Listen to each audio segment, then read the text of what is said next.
Right, thank you very much.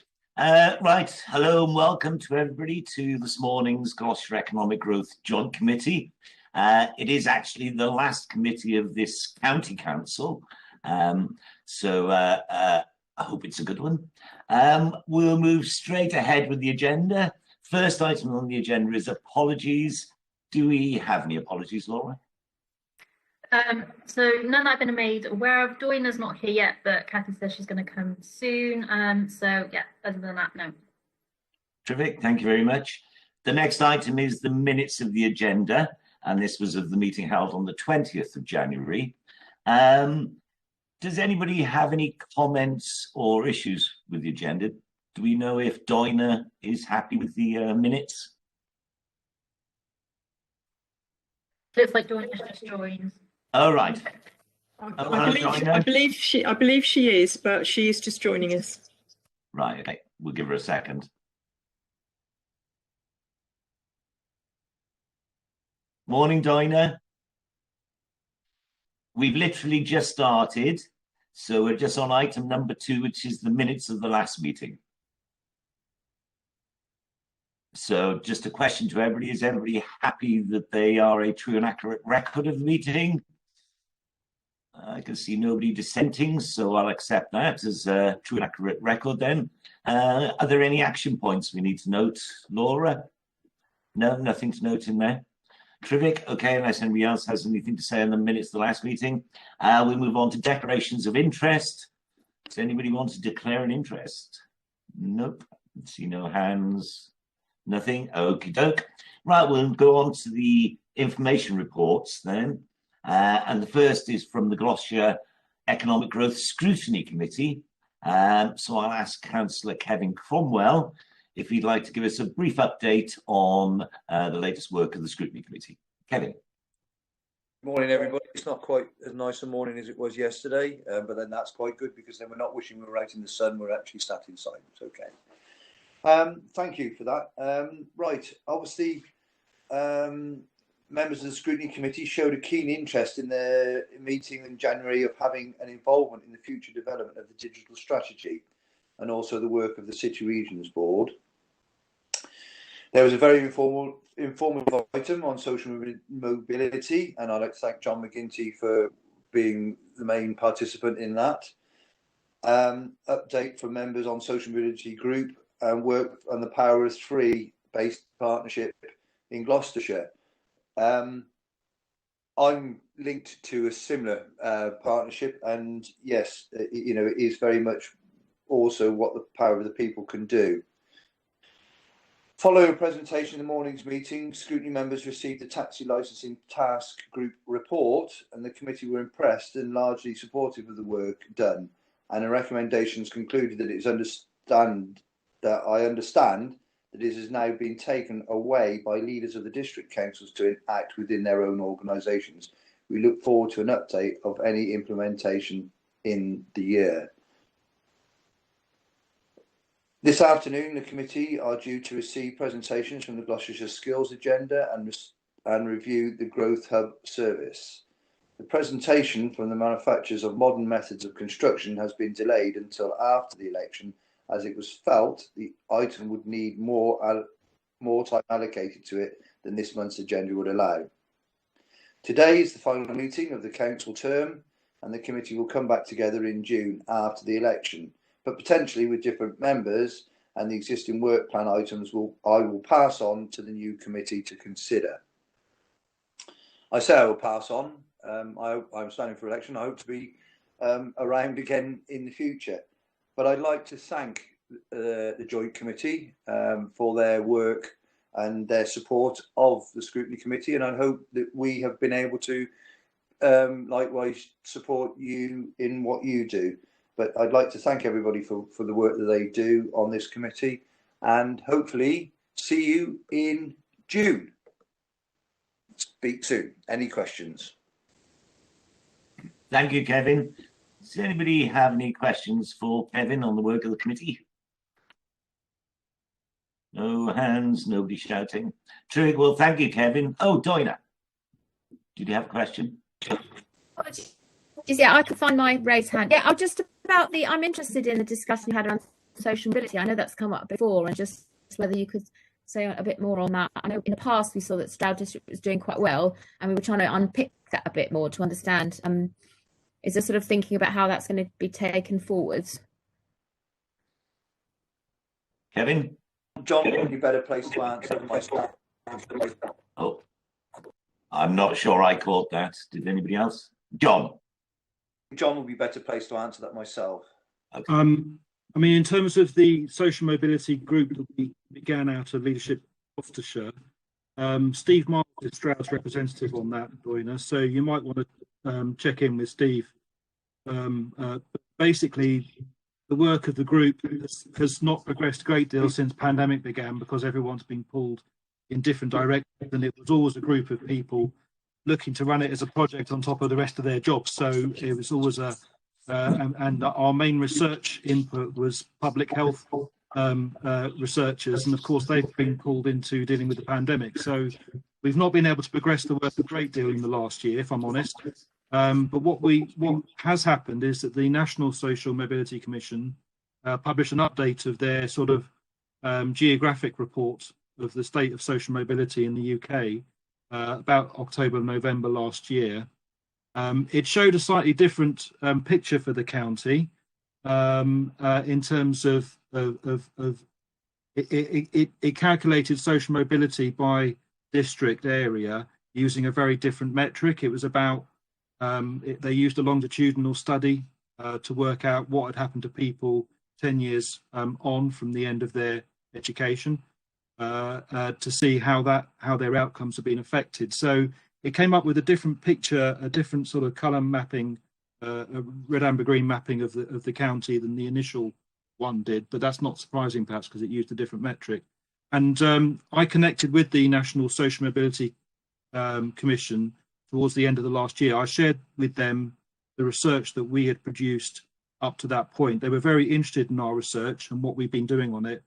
And they've promised in spring of this year to gather together a group of interested individuals, including myself, to sort of take forward some best practice and see whether or not we could do some further work in collaboration with what's happening locally at a national level.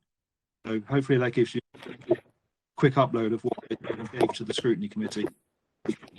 Thank you. Can I just come back quickly? That sounds really interesting. Maybe you could share the link with on the research. I just mentioned we had, as many of you might have as well, we had a presentation from the Director of Public Health, Sarah Scott, for our councillors yesterday around the work they've been doing around health inequality, which I think is linked. And I know Gloucester County Council and some of the other districts as well are doing some really good piece of work. So it'd be interesting to see how we join that work that's really developing to the social mobility work, and probably come back to this committee as well, because it has an impact on economic growth. So it'll be interesting to see how the county council and the districts sort of develop that work going forwards.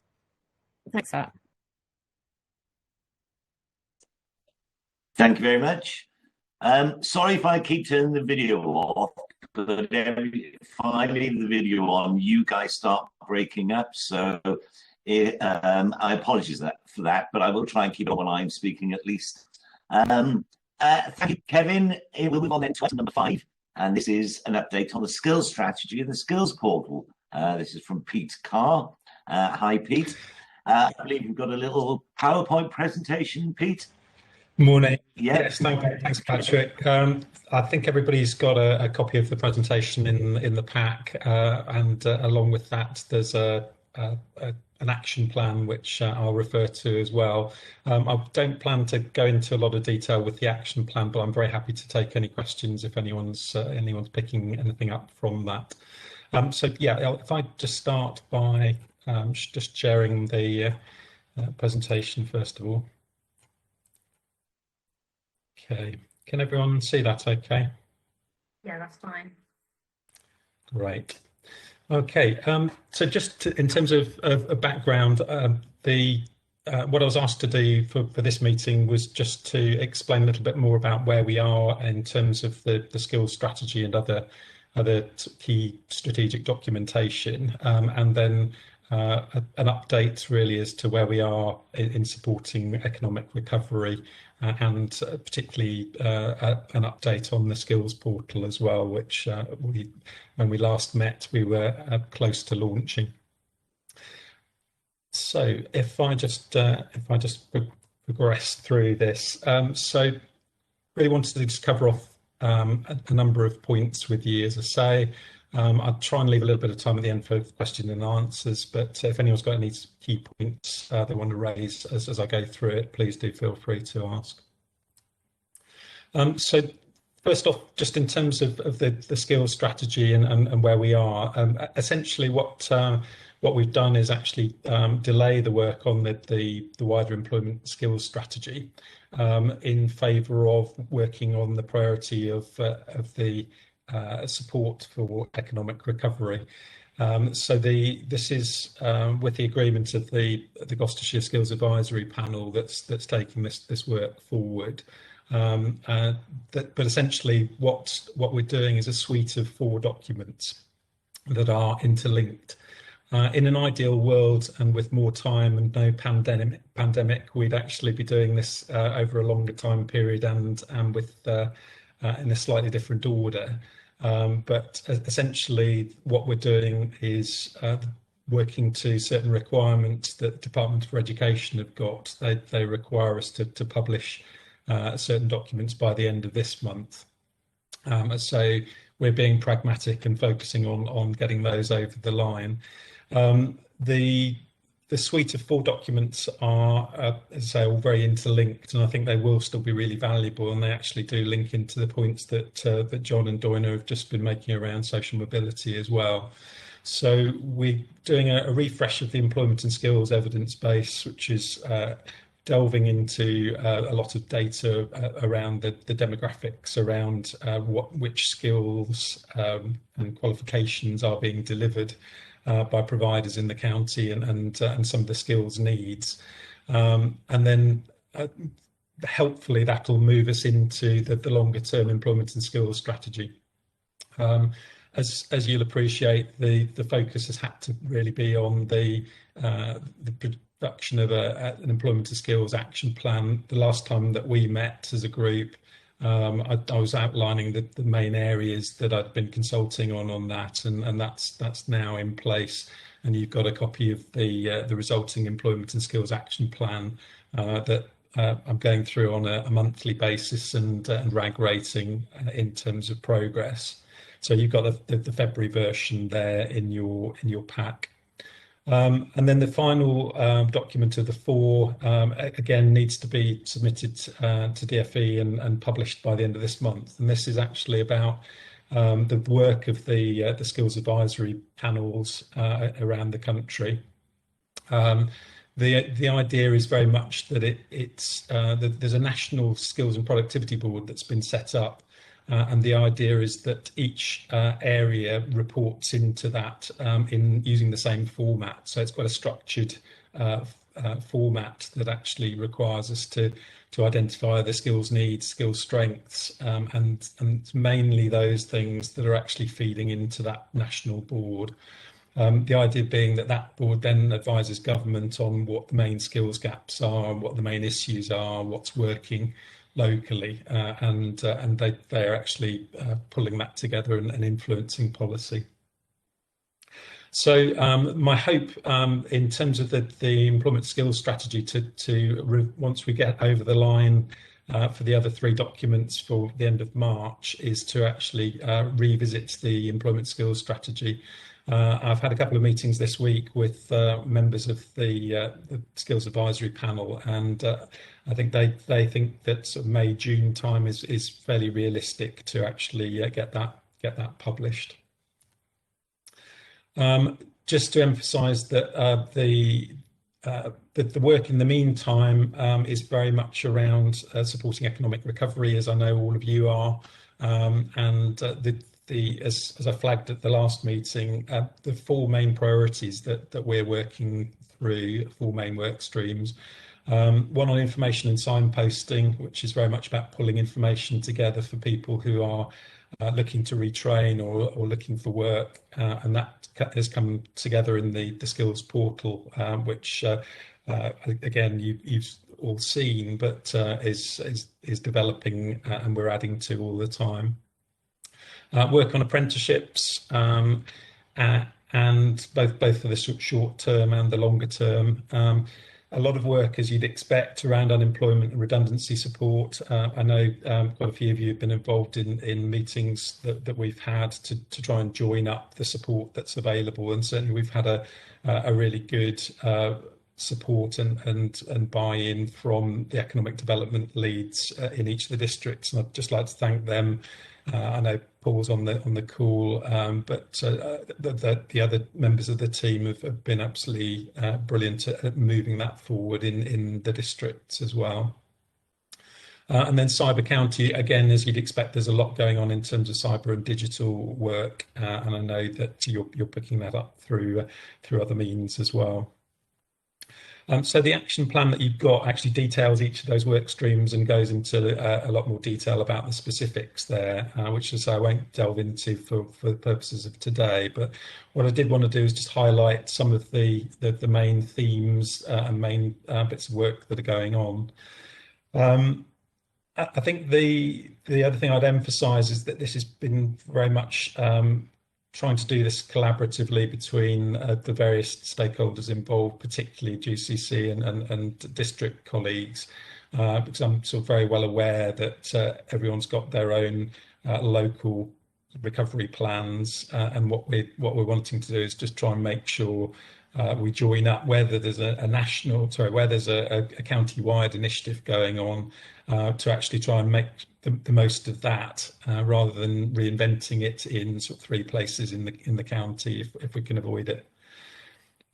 So there's a work stream going on social value, which Colin may refer to in his item later, but I think that's going to be really critical in terms of maximising the gains that we can make collectively through our contracts, and being able to build in the employment and skills gains that we want from that.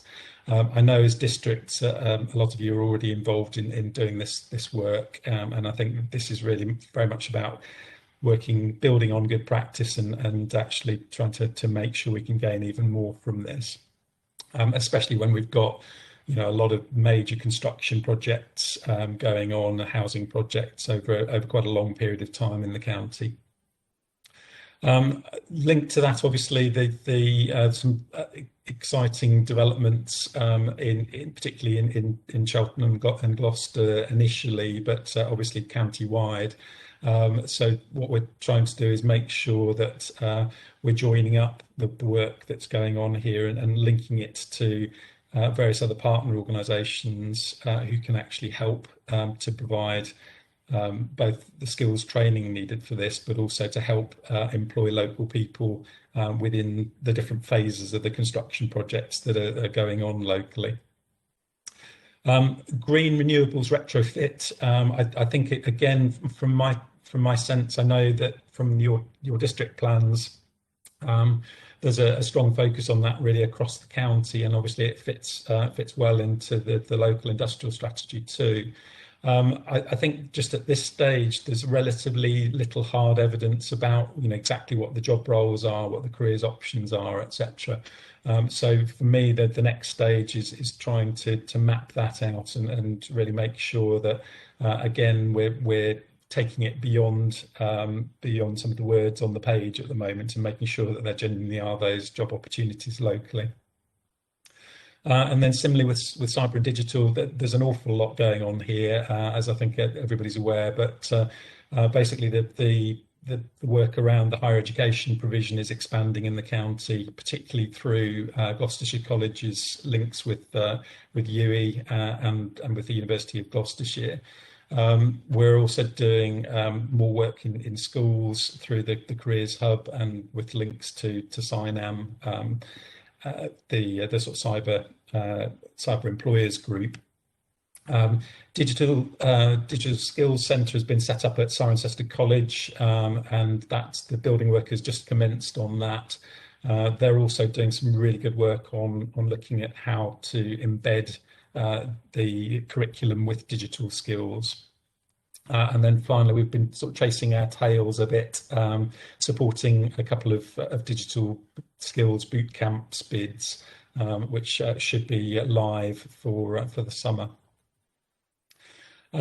I thought I'd just also just flag up what we're trying to do, as I say, through the recovery task force, sorry, the redundancy task force, which includes district economic development lead colleagues and Growth Hub network partners, is really just to try and identify businesses that are at risk of making redundancies as early as possible.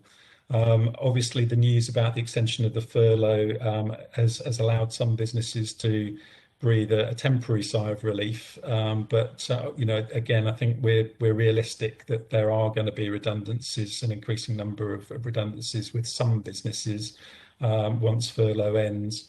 So I think a big part of what we're keen to do is identify through various networks, you know, that early intelligence about what's happening with businesses, and if there are any at risk, we want to know. We want to be able to get in there and offer support as early as possible. We're pulling together that sort of group of partners to actually act as that task force, so that there's a whole range of support available. And certainly, you know, we're starting to build up some work on that. The other things I just wanted to flag with you was jumping to the bottom of that page. Obviously, there's a lot of work been going on, and I know that as organisations, you're all supporting the Kickstart initiative as well for 16 to 24-year-olds. And whilst that's been really frustrating in terms of the time it's taken to get rolling, there's some fantastic work that's gone on in the county. I'd particularly like to thank Vicky Walters and Dan Boone in the County Council for the work that they've done driving that forward, because the actual opportunities are now starting to be advertised, and places are starting to be filled. I then just want to take you to the skills portal, which is where we've actually introduced a new tool called Career Coach Gloucestershire. I just want to give you a very brief look at that. Just bear with me 1 second, and I'll just come into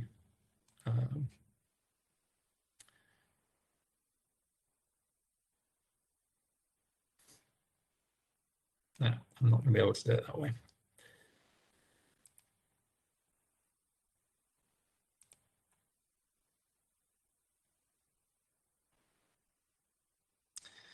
Okay, so the skills portal you've already seen. We've added a separate section around Careers Coach, and I just wanted to show you briefly how it operates. So you've got a chance to do a short quiz, a short career assessment. You can browse careers, and you can build a CV through this. The idea is really to pull together strong local labour market information and national labour market information and careers information with live vacancies. So if I just give you as an example, I've just put care in as a career option, and a number of careers come up. What it allows me to do then is look at that in more detail. So it'll give me information about the salary. It'll actually give me information about the sort of number of jobs being posted, and it gives you a summary of the daily tasks that you're likely to be involved in those roles, the qualifications that you might need to actually go into the work, the skills that employers are asking for, which is coming through the job posting data.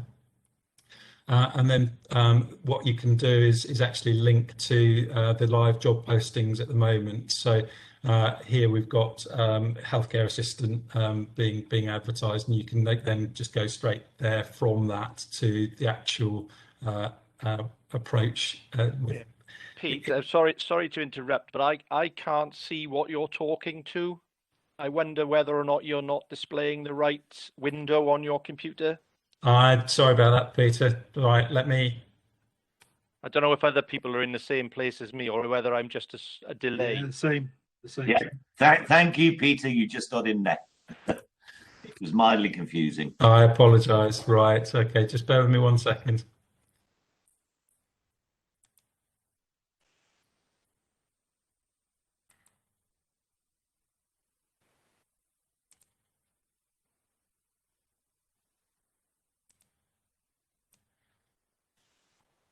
I'm not sure I'm going to be able to manage it on this one. Just bear with me 1 second.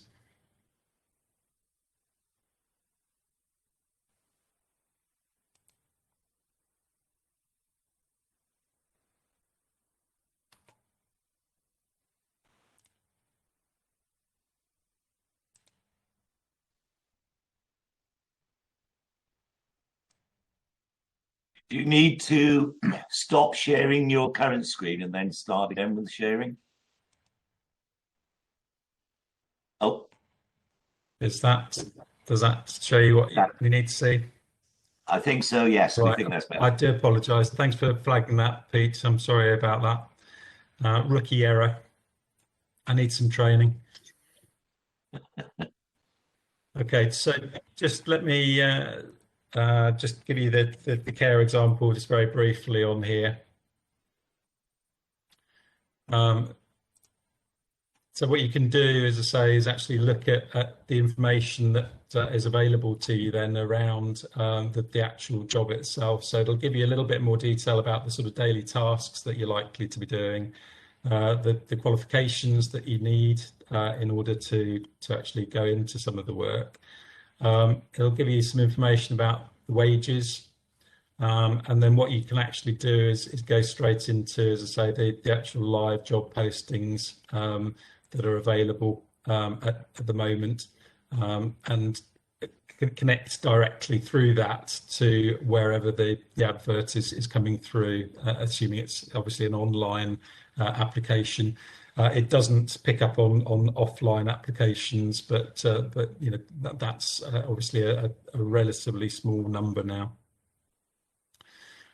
So the idea really is that we've now got that on there, so that we're keen to actually make sure that we can promote that as widely as possible. Okay, I'm now just going to come back to the presentation. Okay, can everyone see that, or is that? Yep, that looks good, Pete. Okay, great. So what I just wanted to flag with the skills portal, as I say, we are extending that as we go. What we're trying to do with it, as you gathered, is pull together the national and local support. And what we're keen to do is for all the districts to actually have that on the website, on their websites as well. And I understand that certainly as of last week, all districts have actually now got that on your website. So it's something that you can badge in your own way to promote to your residents. Same content, but obviously you can badge it how you'd like to. And I know Stroud District, that's in progress as well. So hopefully it'll be available for wider use.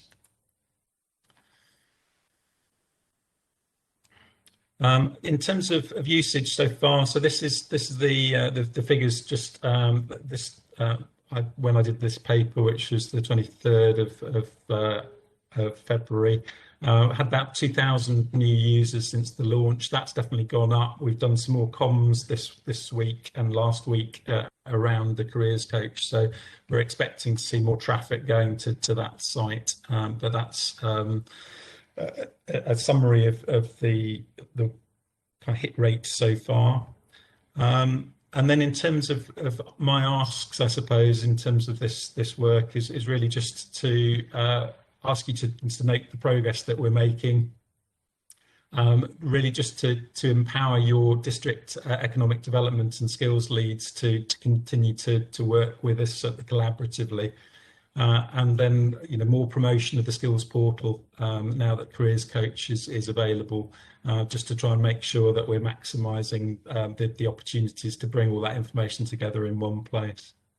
Okay, with apologies for my very clunky presentation, I'm very happy to take any questions.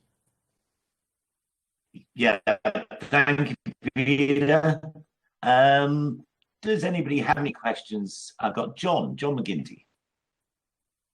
Thank you, Chair. I've got one proposal to make to the committee and 3 questions for Pete, if I can do that. The proposal to the committee is that we should add the skills strategy to the June meeting agenda, because it sounds like that's the timing for when that strategy is going to be produced. So that's my proposal to the committee. I've my 3 questions for Pete.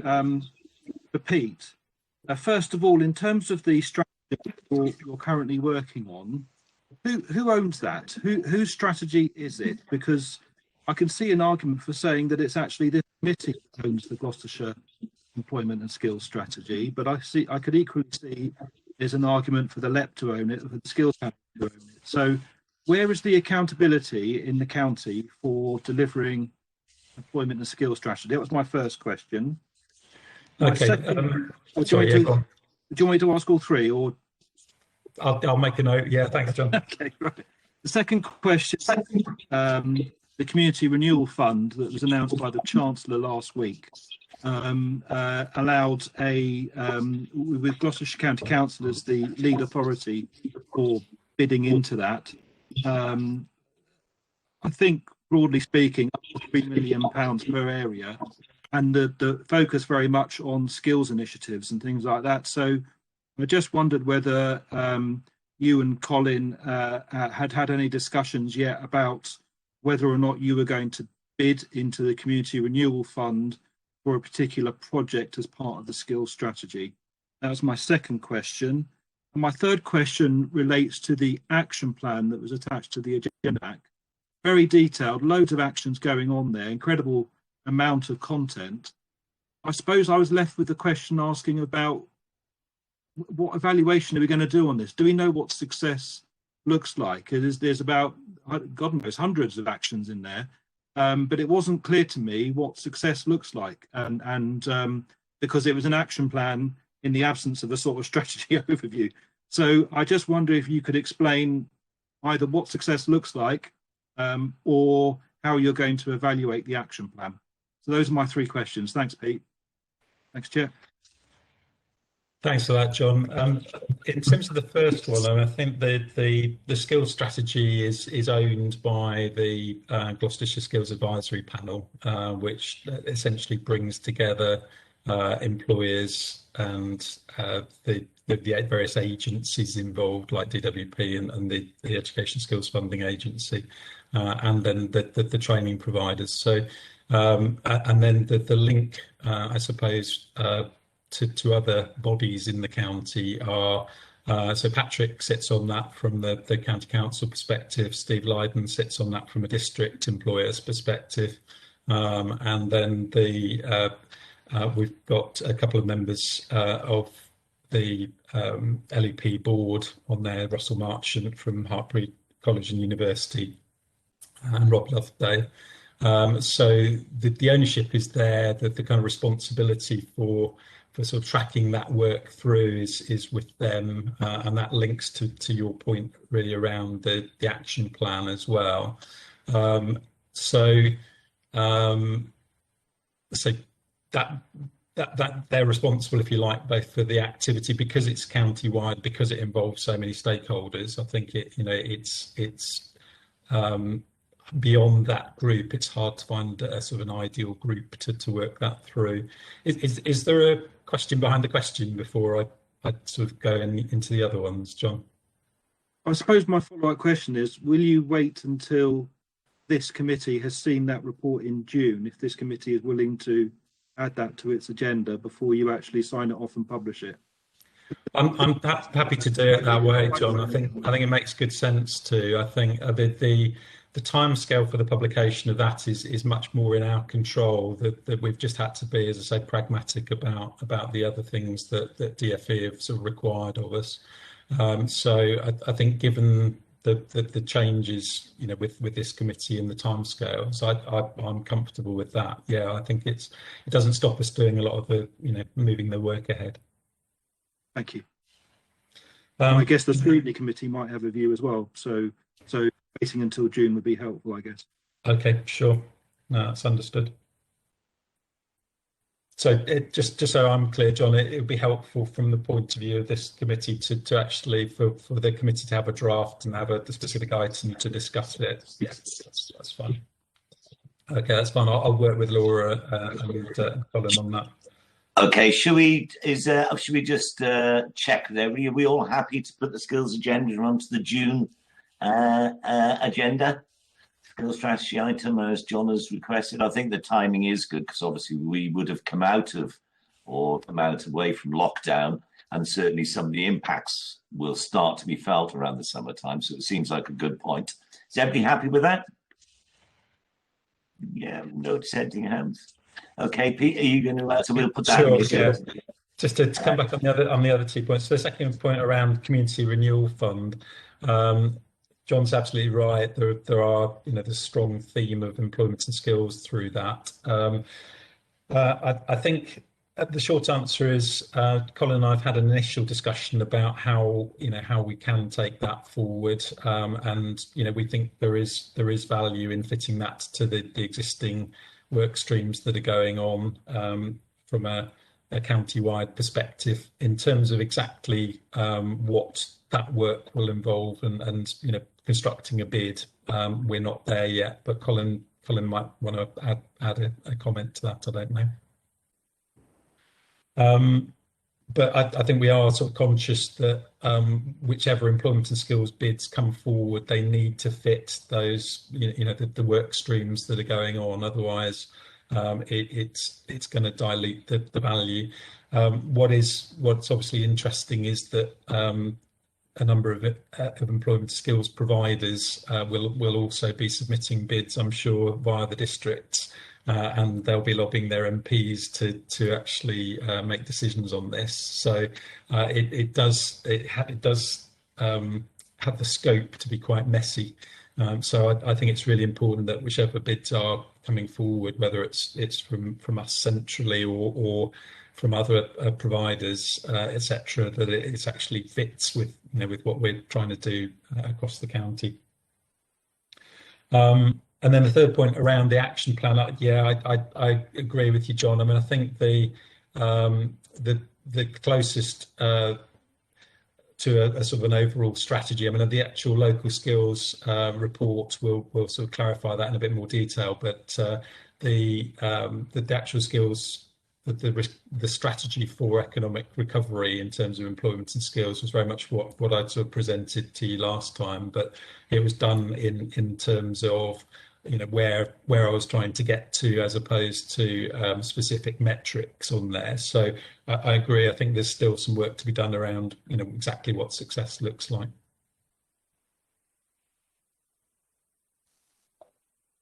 Terrific. Thank you, Pete. Is that everything, John? Yep, good, excellent. Dina, you've got your hand up. Thank you. Yes, as ever, really interesting to hear from you on the plan and everything. A couple of comments I had. So it's around the action plan. So I can see there's sort of reference to, for example, Cheltenham and Gloucester's economic recovery plan, but obviously we've got quite a well-developed one in Stroud district as well.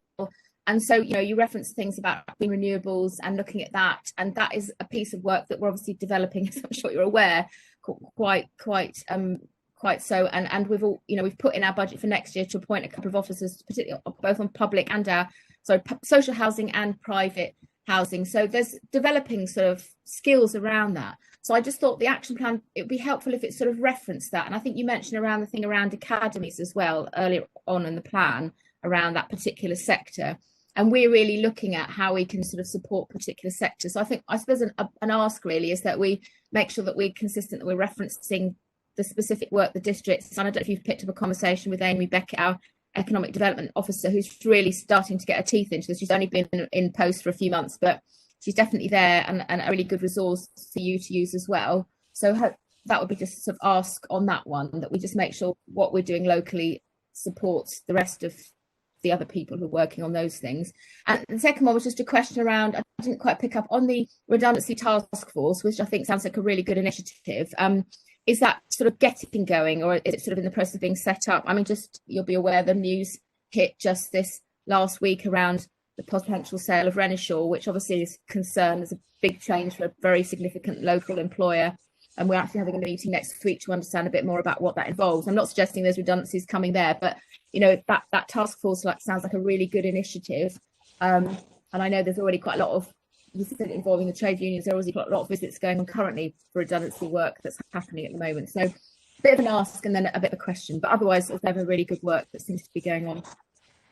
Thanks, Doina. In terms of the green renewables angle, absolutely. And I think Amy, you know, again, just publicly, Amy is doing a great job, and we are working closely together. I think certainly there's probably a few elements of the action plan and the work streams that can be added to, and you know, I think in terms of I don't want it to be a kind of Gloucester Cheltenham centric plan. It is very much intended to be county wide, so I'm happy to add that in, and we can find sort of suitable form of words for that. Personally, I think it's a really important piece of work, and I think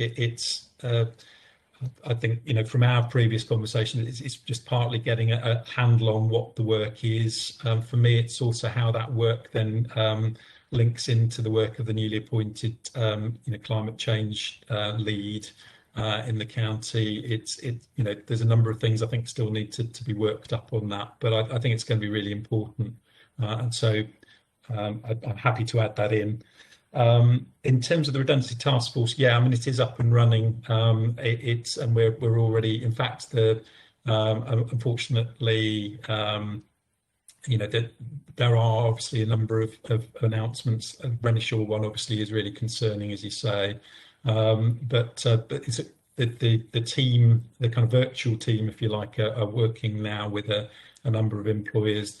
Another one on the Stroud district patch is obviously SKF, which we know has been in trouble for some time. But again, it's that sort of partnership that we're trying to bring to support a particular company. Obviously, some are saying, you know, back off. We've got our own arrangements. So St James's Place has said, thank you very much for the offer, but we're happy to do things our own way. Whereas others are much keener to have our support. So I think it's getting that early intelligence and getting in early, and then but yes, we've got that task force in place now.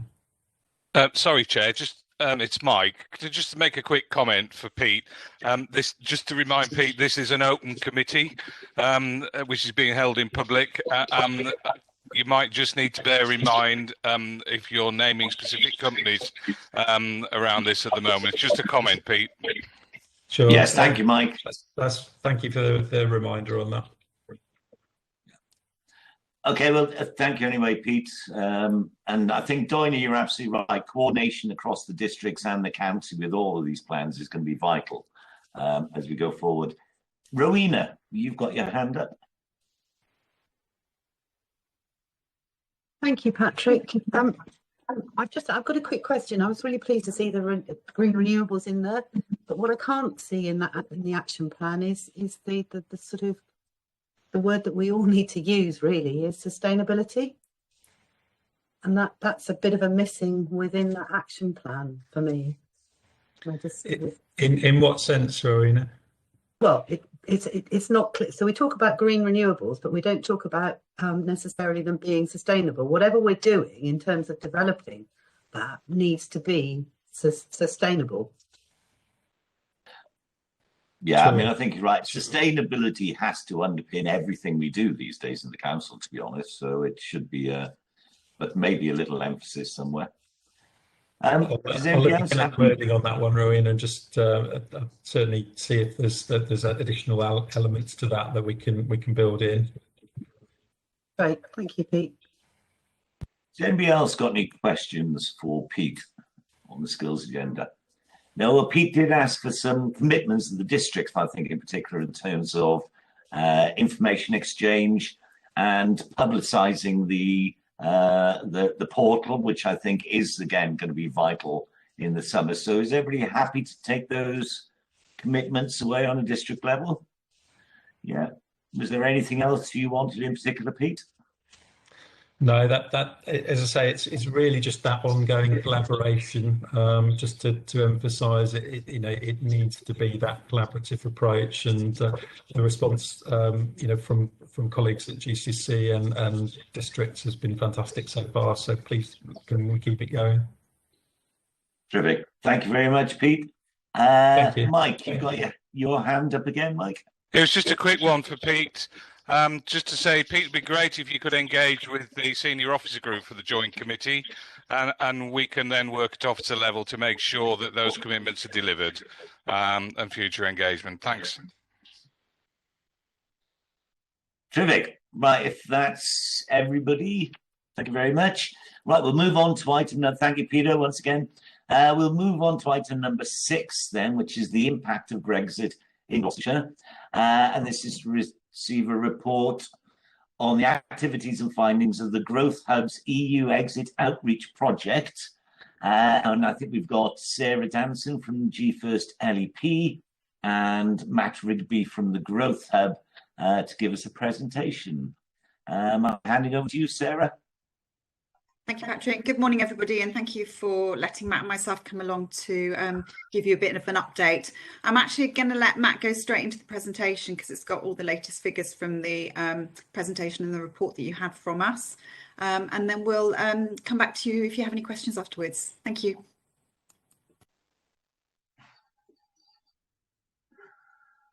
Morning, everybody. Is that now live and everyone can see that? Yeah, Matt. Yeah. Thank you. Good morning, everybody, and thank you for allowing me to come and discuss the EU Exit project with you today. So I'm here to discuss the progress of the project, and the presentation should take about 10 to 15 minutes. So there's enough time for questions at the end. So initially, this project was set up as an outreach project where the government were concerned for the post phase of the EU exit. So locally, our team were set a target of outreaching of up to 1,500 local businesses. So back in December, when the project started, we took on 3 advisors to do the role and set them each a target of contacting 500 local businesses. This was a challenge as there was no actual EU exit role specialists out there where we could just kind of gain and get the specialists. So we kind of looked at the backgrounds of people's history and assessed their transferable skill sets and what we believed they could actually add value to. We also wanted to ensure that we had a blend of skill sets and not just telemarketing and calling customers. So we had about 7 people to interview once the initial sifting was completed. And the first candidate we took on was Kim Rodway-Pugh. Kim has a strong background in sales and telemarketing, and her main background, sector, is retail and hospitality. So Kim was a real number cruncher. So we always knew Kim would deliver the volume and what was needed to engage with a multitude of sectors. Our second appointment was Richard Morgan. Richard's background is 10 years working in the city, owning his own management training company, and with this in mind, would deal with more complex situations. So we'd give him the time to kind of deep dive and resolve some more complex areas of the challenges from the businesses. Richard's also supported us in doing presentations to the University of Gloucester for MBA students and webinars that we have delivered. In the project, Richard has become one of our go-to advisors on VAT, especially issues around the border. So our last appointment we took was Toby Weller, and Toby's mainly spent his time in the publishing world. Toby's strength has been his experience in the supply chain. So his ability to understand the government briefs, the language and literature has given our team a greater understanding and has been a great support to the team.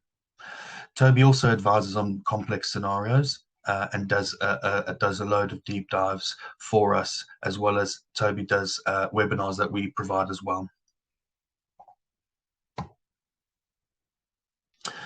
Okay, so part of the outreach activity we do is through different media streams. So we mainly use e-shots that go out to roughly 15,000 businesses. These e-shots are to basically introduce our team. We invite people to webinars, listen to some podcasts, and listen to some guest writers. We also publish articles on the website. Whilst we invite businesses to write into the EU transition email if they have any queries, we've only seen 67 businesses write in. The reason we believe for this is just too many uncertainties at the moment and questions that are still outstanding, especially at the borders. I think once the new processes are in place in July, we'll see an increase in questions coming through to the hub.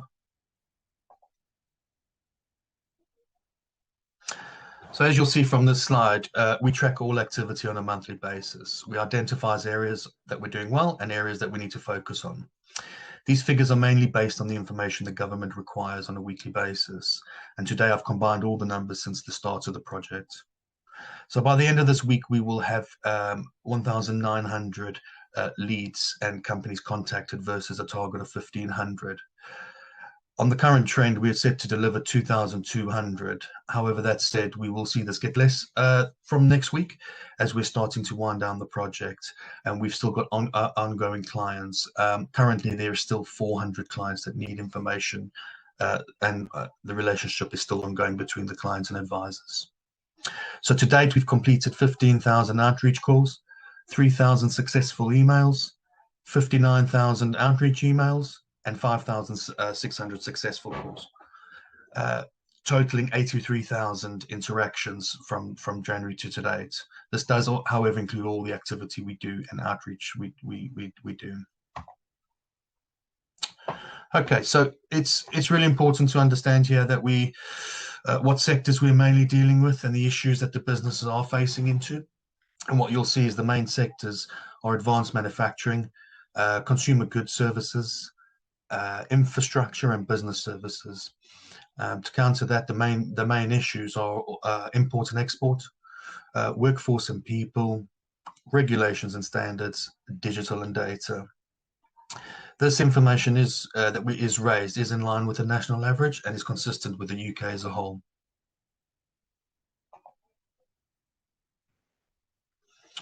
Okay, so we then track the percentages with sectors versus the issues raised to see where we can make some improvements. An example we've got is about 6 weeks ago, we found that business legal requirements were not in line with the government numbers. The government was tracking at around 11%, where we were at the 0 to 1% mark. So now we focus more of our leads around looking for businesses that require the help in these areas. Whilst this is not in line yet, we have seen an increase in the numbers. However, we can only go via the data that's given to us and the information provided from the local CRM system. One thing I wanted to point out here is once we engage with businesses, at first they always are like assuming that import and export is the only factor that is taking place in exit. We always refer to one of the situations our advisor had where we gave the advisor the health industry, and there were a lot of care homes that were given to her. And on the very first call, the client obviously said, we don't import, we don't export.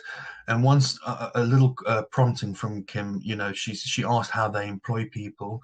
The client explained their strategy, and then Kim pointed out that actually their businesses did in fact need the understanding, and there was some elements of recruiting from the EU.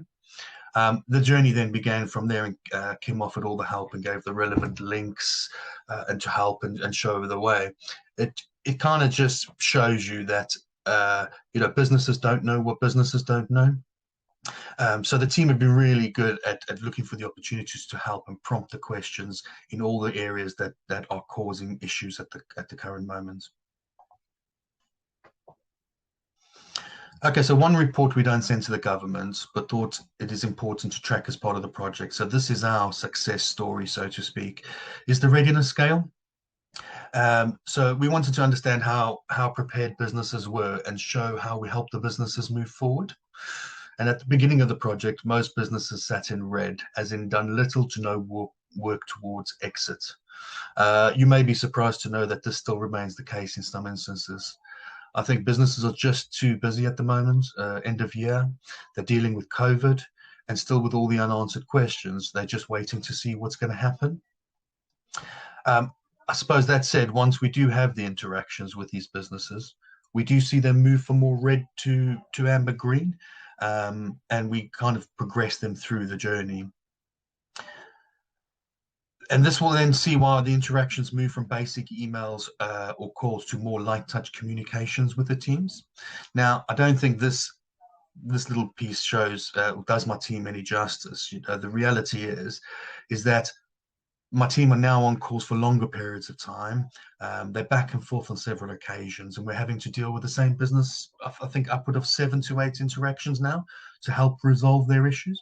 As it gets more detailed, the more questions come in that we have to support on.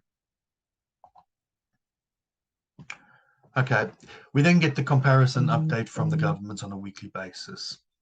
We can then compare our data versus the national average. And when we look at the information coming back from the government, it does show some interesting facts. So one point I'd like to highlight here is the conversion rate. So what you'll see from here is the national average sits at about 18 to 20%. Our group is converting at about 25% upwards. You'll see a great big spike towards the last 3 weeks. That's just due to the fact that we have stopped with the telecommunications company doing some calls for us to gather some data, albeit that does pick up again from this week, and the fact that we're having to deal with the same client on more occasions. So it just shows that we're having more interactions, successful interactions.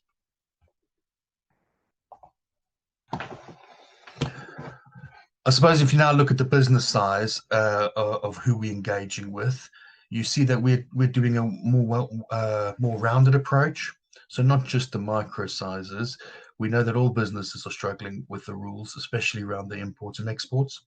So when you look at the interactions, we see that the cluster is doing 1 to 2.5% the national average. So that's interactions, again, successful interactions. This is showing how well the team are performing. What you will notice is over the last 3 weeks, we've started to dip, and I'll revert back to the last slide saying, it is now becoming a little bit more difficult that we're having to deal with the same clients. Whilst we're still trying to get out to the wider audience and we're still engaging with them, it's just coming a lot more back and forth, and we're having a lot more conversations to resolve the clients' concerns and issues. Okay, so in addition to contacting businesses, we were asked to support the University of Gloucester, specifically the MBA students through this COVID. So normally they would all be in placements, but due to the pandemic, they can't be. So we were asked to present our project to 30 students. We kind of explained what we do, how we go about completing our project, how we deal with our clients. We then set them out, the students, some activities whereby we split them into sectors. We then give them 3 to 6 live scenarios a week, and we ask them to investigate and give the answer that they would advise to businesses. We've also offered our support whereby the advisor is there if the team is struggling. So they won't answer the question, but they will guide them, prompt them, and show them the way where to go and look for the solutions. And I suppose at this point, I'll give you 2 examples that we kind of send to them, but this is what we're currently facing into on a day-to-day basis.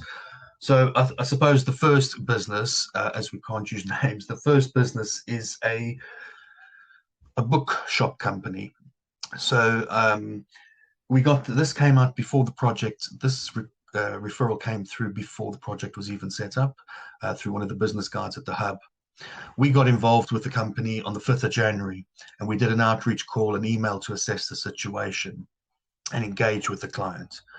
We assessed the client needed the following. So they needed to understand a little bit around the rules of origin and printing in China for stationery products, as well as books. They needed to understand if they needed an ERI number for Ireland. They manage 5 couriers operations, so 1 in the UK, 2 in Europe, and 1 for the rest of the world. They have representation in 18 countries to report on VAT and the remainder member states. There was a potential concern with bilateral communication workflows. They have 2 million records and turnover 30 million.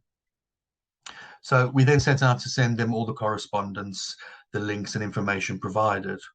The awareness was then raised at whether they needed to look at self-declaration and use HMRC database directly with reference to managing their workflow. We escalated this client to the Department of International Trade, pointing out the complexities of their operation. And the Department of International Trade provided support with a visit from one of their representatives to talk about the rules of origin. Off the back of this, rules of origin was becoming a real hot topic, so we created a webinar done through HCR solicitors, and this client came onto the webinar, and we used this bookshop as a test case to provide details of postponement accounting, VAT into Europe, and overview of their operations. So overall now, this has taken 7.5 hours of support. That's from January the 5th to date. And after a one-to-one consultation we provided with HCR solicitors, the paperback bookshop have had all the information they need to progress their issues, and the client is really appreciative of our help and support. The clients reiterated that had it not been for our team and support, her issues would not be resolved or dealt with. The second company is a pet accessories company. So they have upward of 60 brands.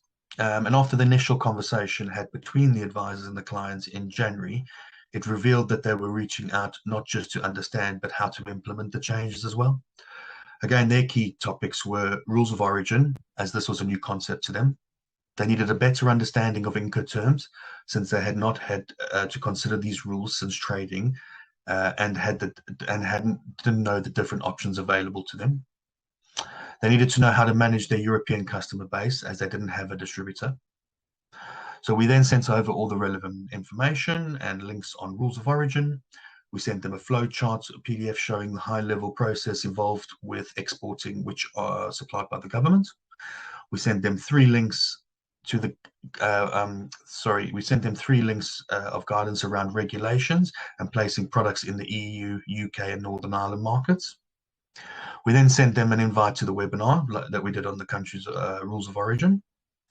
And then after that, we did a further check-in where they kind of stated they had read a lot of information, and it has taken some time to understand that the rules of origin actually don't apply to their products, as they are manufactured abroad and turned around into the UK and in European markets and elsewhere. There is no transformation involved, so the company has to pay duties in and duties out again. He then requested information around labeling, since there is a bit of confusion around whether products needed to be labeled, and if they're not meeting the rules of harmonized systems, which we then provided. So the business actually has started to consider how to address the European market beyond continuing with the previous strategy of supplying small orders to numerous customers. So they're actually taking the hit. So they're taking the costs on and sending the goods to the end user to see how to tackle this step and see if it is a viable option in the future.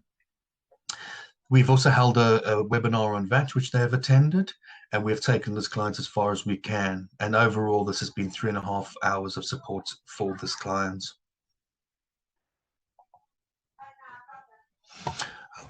Okay, so last slide, I promise. So I think the project's funded is set up to support us till the end of this month, which is when the project will end.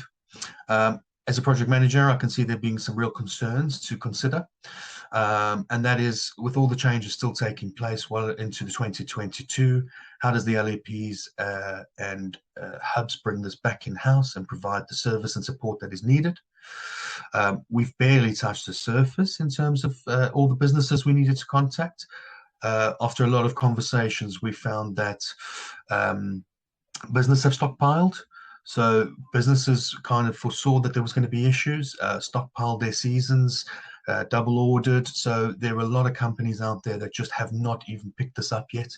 And when we have conversations with them, say they will pick this up when they need to. COVID's also showed a bit of an impact on this, as in we're not getting through to the right person.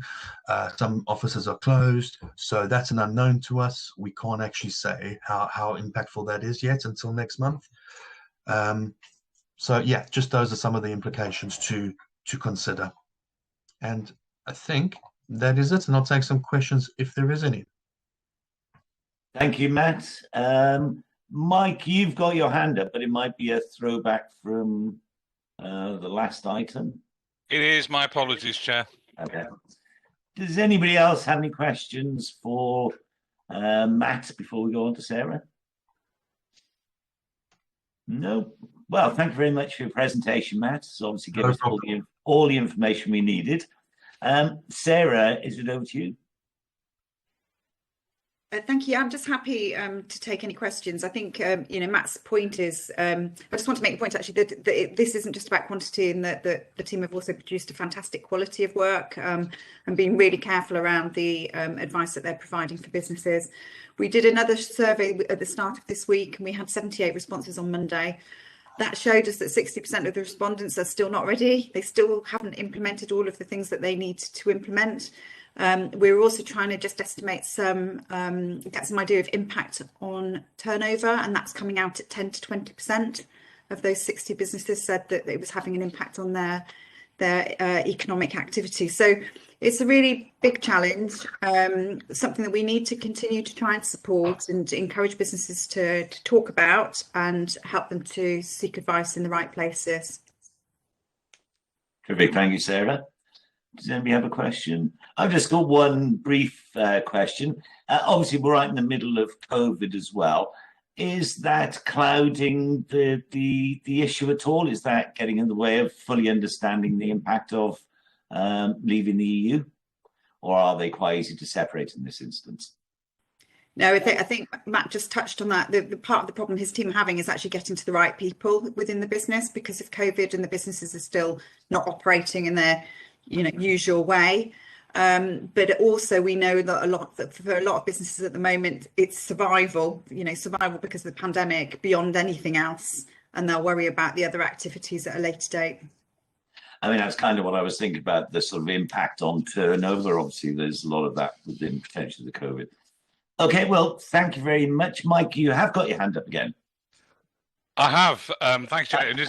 It was really just to pick up the comments that Matt had made about the extent of the work yet to do in terms of the businesses. So the businesses have put some of this off, understandably, and the complexities that have turned up when the team have been contacting and then then interacting with businesses. The interactions become more detailed and complex, and clearly this is work that's likely to continue. I hear what really Sarah was saying about yes, we do need to do it. The question is how, and how far have the LEP got with that, and how much support may be needed from local authority side, because clearly it is something.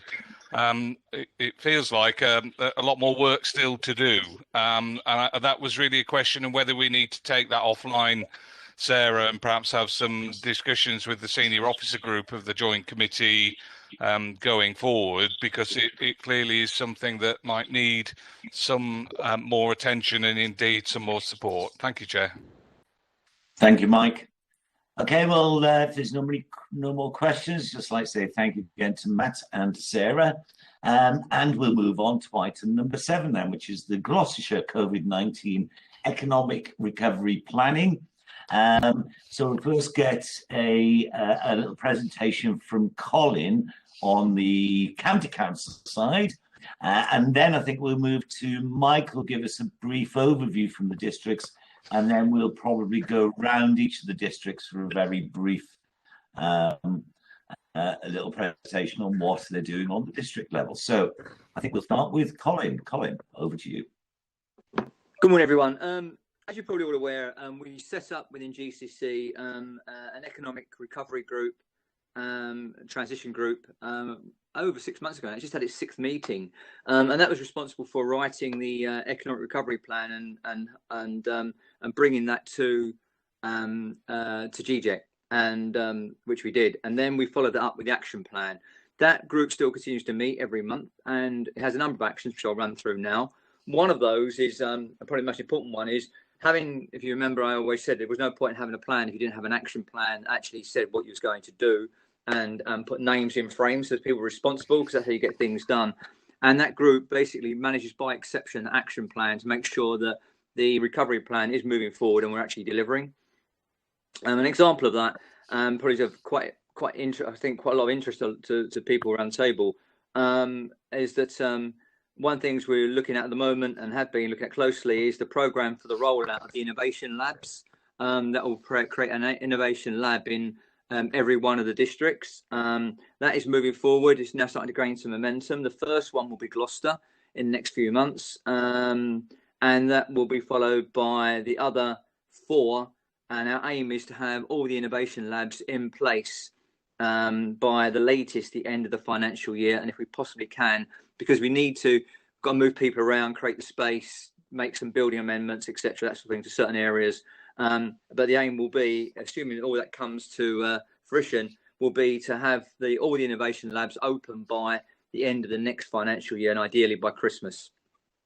So what else do we do? Well, every month we have a presentation. If you remember, one of the things I always said about the county was about ensuring that we monitored the information on economic recovery, because we don't really know what we're recovering from yet, and it's about keeping an eye on that and disseminating that information. So every meeting we have Kate Martin from the research team come along and present the latest economic data to the group, so everyone's aware of what's going on. The aim is to now, and we're starting to work on this, is to turn that into an economic dashboard, and hopefully then bring that back here. So it'll go to the transition group and then come on to GGEC for all of you to be able to see and be able to then keep track of the recovery from COVID on the economic front. Other things, things like we're doing a sort of ad hoc, but identifying those issues as well, is like identifying and supporting where we can make socio-economic gains, particularly from things like opportunities that might come along, funding streams or development sites. So, you know, a good example of that obviously is supporting Cyber Park, but also the latest one is the Fusion project, which if we manage to pull off and we're successful in the bid that goes in on March 31st, would be absolutely game changing for Gloucestershire. It would be billions upon billions upon billions of investment coming in over the next 20 years, and we would end up with the world's first fusion reactor, clean, green and safe, you know, no carbon, producing electricity for the first time ever. So, I mean, that's something, a game changer, who's to pull that one off. We're also working on developing a comms plan to publicise activity and opportunities around CV19 and the recovery plan that's flowing from that.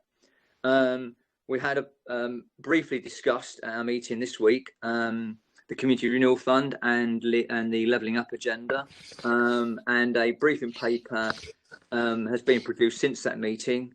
I received it about 11 o'clock last night, so I haven't had a chance to read it properly myself.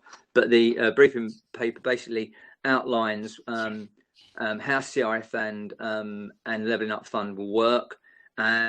And we've already had early discussions with Pete Bungard and others around the table on the best way. I think Pete alluded to this on his report, on the best way to manage that going forward, and the governance arrangements that will need to be put in place, and delivery arrangements, because it's not just about a fund. Obviously, it puts the onus on the local authority of the county to manage that and manage the bids. And we need to look at how we're going to do that. And obviously, setting those governance arrangement stuff is not going to be something we can do overnight. But we actually haven't got much time because the shortage of time for the bids to go in.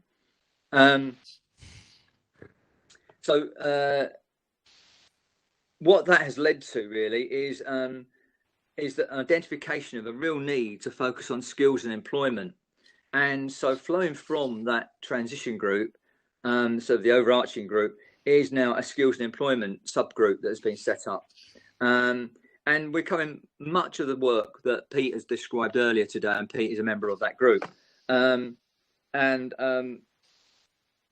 the aim really is to is to look at the best ways to join up, both inside and outside of the council, the skills agenda, in terms of ensuring better integration and coordination. It's splattered far and wide at the moment. It's about how we pull that together so it's easier for people to understand and easier for it to work.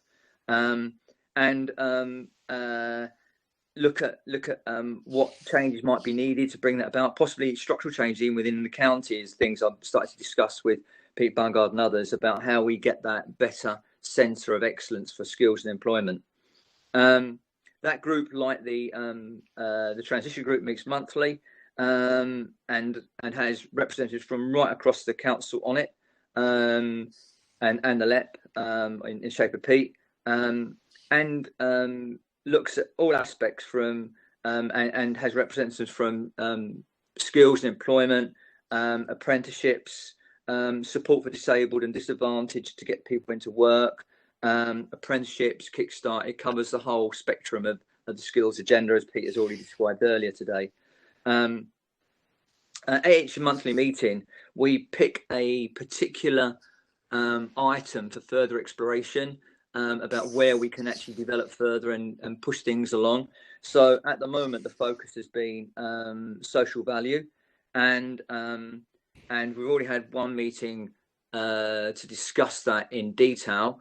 We've got another presentation to come back on that, and already we have the outline document that will start to shape up the way forward for the county, which others can willingly have and use, which has set down the main principles by which we will procure and commercially act in the future to try and maximise social value in our contracts and work we do, and at the same time set the policies, because it's all very well having a really good document that says about what you want to do, but it's also having the policies that sit behind that support it, because that's when they'll come under pressure. So we've done the guideline document. The next piece of work really is to get the policies that sit behind that, to take that to Cabinet to get approval for. And that probably wraps up where we are and what we've been doing. It's led to the skills and employment group has led to a request coming from that group, which I'd like to ask you all to support this morning. I want to give you the ask first of all, and then I'll probably go and try and explain it afterwards, because if I try to explain it first, you won't understand where I'm coming from. So the ask is basically for endorsement from the committee of the Inclusivity Works campaign, and seeking a representative from each district to work with us on the project to maximise coordination. So it's quite a simple ask. But lying behind that is probably a lot of things that people are going to say to me, like, okay, what's Inclusivity Works, first of all? So Inclusivity Works is a campaign and a resource that will provide free, up-to-date information to support the development and sustainability of inclusive workplaces across Gloucestershire. The campaign is aimed at helping employers to understand the benefits of having a diverse workforce, and will, through a website link, enable them to access resources and other information, as well as securing practical help and advice from the organisations, including the Gloucestershire GEM project and GCC's Forward Employment Service. There will also be an Inclusive Employer Award. That's the aim, anyway, to hold to set up an Inclusive Employer Award, an annual one, which employers can sign up to, which will be assessed yearly. Employers can then use the award to promote their commitment of inclusive employment to both potential and existing employees. The website information will be developed alongside employers and will showcase local stories as well as local and national resources. So I used two more projects in there when I was describing what Inclusivity Works in terms of where the support comes from underneath that. And that was Gloucestershire GEM project and GCC's Forward Employment Service, which is why I've done this all reverse it rather than gave me the ask first of all. So Forwards is the GCC funded disability employment service, which provides support to people of all ages with a range of health conditions or disabilities. And the Gloucestershire GEM project is co-funded by European Social Fund and a National Lottery Community Fund, and provides support for those who are furthest from the labour market to move into or closer to education, employment and training. So what basically this is trying to do is Inclusivity Works is a way of driving and making it far more visible, particularly to employers and supporting employers, and helping to encourage that them to be far more aware and draw into their workforces those people who may be disabled or disadvantaged in some way and otherwise wouldn't have an easy route into employment. So what I'm asking, I'll just repeat the asking. In that case, now I've described it, having started off. Tell him what you're going to say it, and tell him what you said. So right now I'm going to tell you what I said, which was we're asking for endorsement from GEJEC of the Inclusivity Works campaign and seeking a representative from each district to work with us on this project to maximise coordination. I accept that probably you're not going to be able to put a representative forward this morning, though Mike did it very, very quickly, to his full credit. So Mike's already got his representative, golden boy. But obviously, if you can let us know within the next few days, or ideally by the end of the week, of who that person would be from your organisation that you would want to link with us on doing that work, and obviously then to endorse the works, the Inclusivity Works campaign as a committee. Thank you. Thank you, Colin. So, members, are we happy to endorse that for Colin? Anybody going to say no? Any hands up? Any questions? No, virtually. Or John, yeah, and Doina. John first. Thanks, Chair. That's just first I've heard of it. Is there any documentation around this you could forward on, Colin? What sort of rep you're looking for? So what sort of rep? From ideally from skills economic development side that you have within the council, really. It's just a feedback into your council to be able to make sure that we can disseminate the information. That information is a two-way flow and then maybe we need to pull the reps together occasionally, but for the most part it will be an information flow. So it's not an HR rep. It's not to do with our own employment practices. No. It's about it's sort of economic skills around that area that the person can actually connect with. Okay, thank you. So is there something you can send out on that? Sorry? Is there a briefing note you can send out on this? There isn't at the moment. I mean, literally, this is all literally, that's why it's not on the agenda formally. You know, it's literally all last minute, but we're moving so fast on this one. I didn't want to lose the opportunity because the next committee not till June. I really want to keep this moving because it's a lot of the things on the skill side at the moment, we are trying to move it forward as quickly as we possibly can. So as soon as we've got a briefing note, I'll get a briefing note done and sent out to you all so you've got a better understanding. I mean, I literally got 2 paragraphs last week to be able to describe and run through, which is why I did it the way I did, which was start with the ask and then describe what lay behind it. Because the first time I read it, I was a bit confused, to be honest. So should we say it's an endorsement in principle pending the briefing note? Well, I mean, basically, Patrick, I mean, I would be looking for, without the need for that, I mean, I willingly send a briefing note. There's not much more to say than I've already said, because it's really, it's early days about moving it forward at the moment, and it just need that endorsement to keep it moving and not losing momentum. Sure. I mean, I think we can give that endorsement, and obviously just a minor caveat of the further briefing notes. Are you happy with that, John? Yeah, that's fine, I think. I mean, I don't know what the resource commitment is. If it's just attending a few meetings a year, that's fine. A contact point. I mean, we're obviously all a bit stretched going to meetings at the moment. So if it's too much of a resource pressure, I'll let you know. But yeah, it's fine.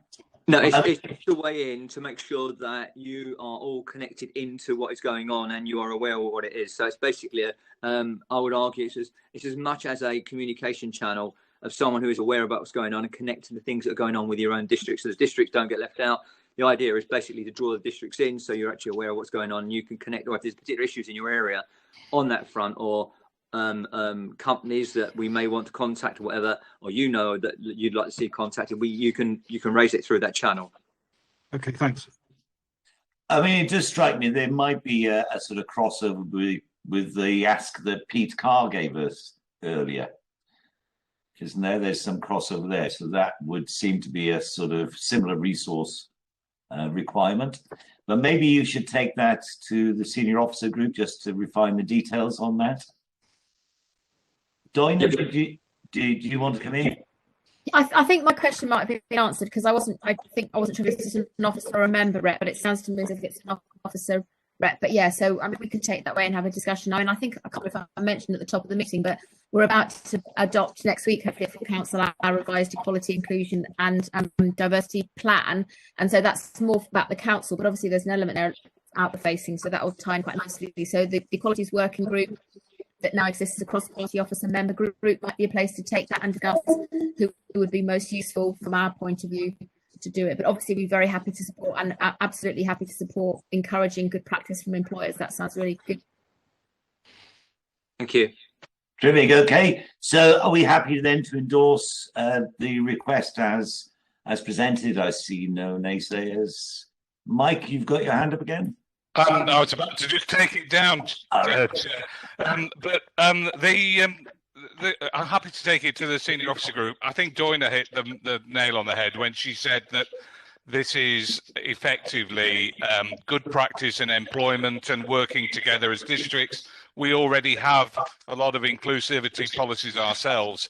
And I think if we work together with the LEP on something like this, the outcomes can only be positive for the communities within Gloucestershire. So I'm pleased with the endorsement this morning, Chair. Thank you. Great. Thank you very much, Mike. So we'll accept that as an endorsement for the committee for that inclusivity works. Now we do move on to Mike then for the district overview. Mike. Thank you, Chair. There's not a lot for me to say in introduction to this because I have asked colleagues from around the county at district level to perhaps just give a couple of minutes update as to where each of the district is at the moment, just so the committee can be assured the work is going on. Colin's already mentioned, but everybody in the meeting will be aware of the new funding streams from central government around the Community Renewal Fund, the Levelling Up Fund, and to a certain extent the Community Ownership Fund that have been announced recently. I think there needs to be quite a bit of coordination work. We'll all have some views on this, it's not without complexities in terms of how we deal with this, and authorities will want to move forward in the way that they want to move forward.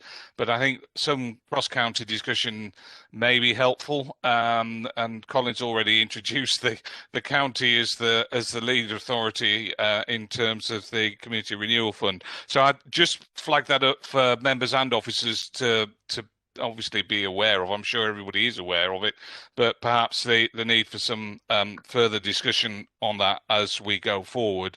Other than that, Chair, perhaps if we could just do around the districts a short update from each one, just to find out where we're coming from. And there may well be an issue for the senior officer group to pull some of the recovery plans together. We've already got the county recovery cell, which we all work through, but we just need to make sure that where we need to, we do work together and support each other and learn from each other. So I don't know who you want to go first, Chair, but I'll hand back to you for that.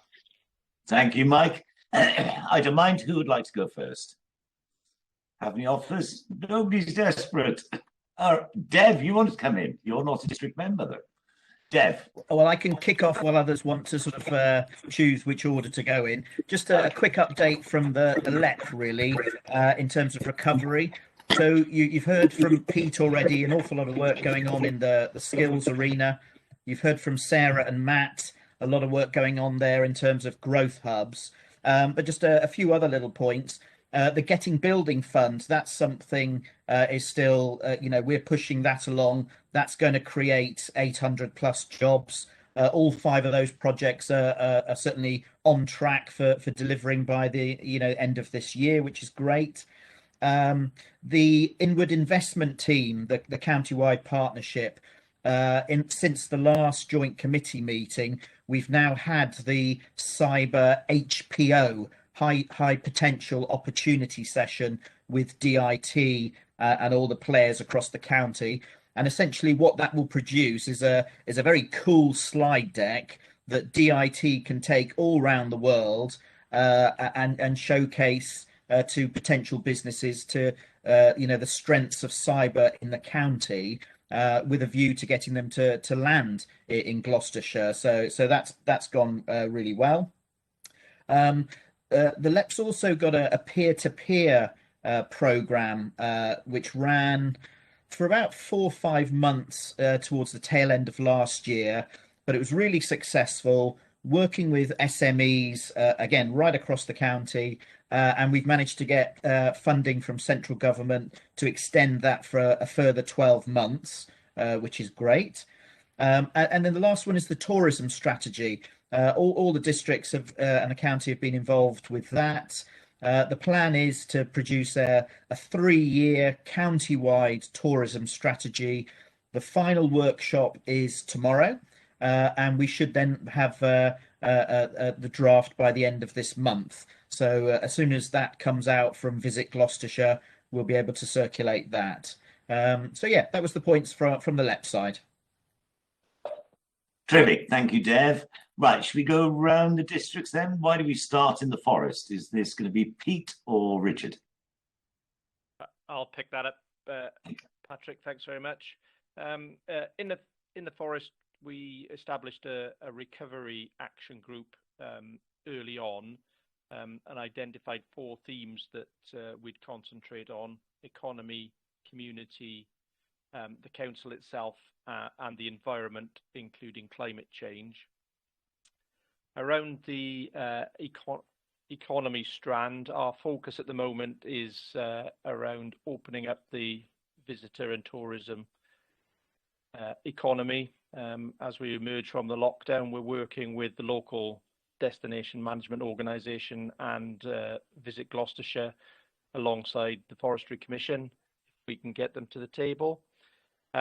And separately, we're looking at initiatives around reopening town centres with a concentration on physical, so initiatives to improve the environment within the town centres, dealing with empty shops, repurposing buildings that might no longer be available for their existing uses.